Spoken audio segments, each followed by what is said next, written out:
ಬಳ್ಳಾರಿಯಲ್ಲಿ ಮಗು ಕಳ್ಳತನ ಪ್ರಕರಣವನ್ನ ಒಂದೇ ದಿನದಲ್ಲಿ ಪೊಲೀಸರು ಭೇದಿಸಿ ಮಗುವನ್ನ ರಕ್ಷಿಸುವಲ್ಲಿ ಯಶಸ್ವಿಯಾಗಿದ್ದಾರೆ. ಸಿನಿಮೀಯ ರೀತಿಯಲ್ಲಿ ಒಂದೇ ದಿನದಲ್ಲಿ ಟ್ರೇಸ್ ಔಟ್ ಮಾಡಿದಂತಹ ಬಳ್ಳಾರಿ ಪೊಲೀಸರು ಮಗುವನ್ನು ತಾಯಿಯ ಮಡಿಲಿಗೆ ಸೇರಿಸಿದ ಕಾರ್ಯವನ್ನ ಬಳ್ಳಾರಿ ಜಿಲ್ಲಾ ಪೊಲೀಸ್ ವರಿಷ್ಠಾಧಿಕಾರಿ ಶೋಭಾ ರಾಣಿ ಶ್ಲಾಘಿಸಿದ್ದಾರೆ.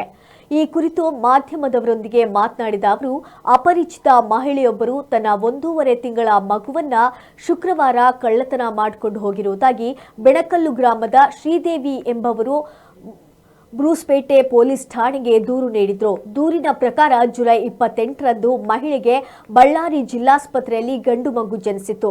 ಮಗುವಿನ ಜನ್ಮ ಪ್ರಮಾಣ ಪತ್ರ ಪಡೆದುಕೊಳ್ಳಲೆಂದು ಶುಕ್ರವಾರ ಮತ್ತೆ ಆಸ್ಪತ್ರೆಗೆ ಹೋಗಿದ್ರು. ಶ್ರೀದೇವಿ ಶೌಚಾಲಯಕ್ಕೆ ಹೋಗಲೆಂದು ಮಗುವನ್ನ ಅಪರಿಚಿತ ಮಹಿಳೆ ಬಳಿ ಕೊಟ್ಟು ಹೋಗಿದ್ದು, ಶೌಚಾಲಯದಿಂದ ಬಂದು ನೋಡಿದಾಗ ಮಗು ಇರಲಿಲ್ಲ ಎಂದು ತಾಯಿ ದೂರು ನೀಡಿದ್ರು. ಈ ಪ್ರಕರಣವನ್ನ ಎಸ್ಪಿ ಅವರು ಗಂಭೀರವಾಗಿ ಪರಿಗಣಿಸಿದ ಬ್ರೂಸ್ಪೇಟೆ ಪೊಲೀಸರು ಶನಿವಾರ ಬೆಳಗ್ಗೆ ಹೊತ್ತಿಗೆ ಮಗುವನ್ನ ಪತ್ತೆ ಹಚ್ಚುವಲ್ಲಿ ಯಶಸ್ವಿಯಾಗಿದ್ದಾರೆ. ಸದ್ಯ ಮಗು ಪೋಷಕರ ಮಡಿಲು ಸೇರಿದೆ ಎಂದು ಎಸ್ಪಿ ಶೋಭಾ ರಾಣಿ ಹೇಳಿದ್ದಾರೆ.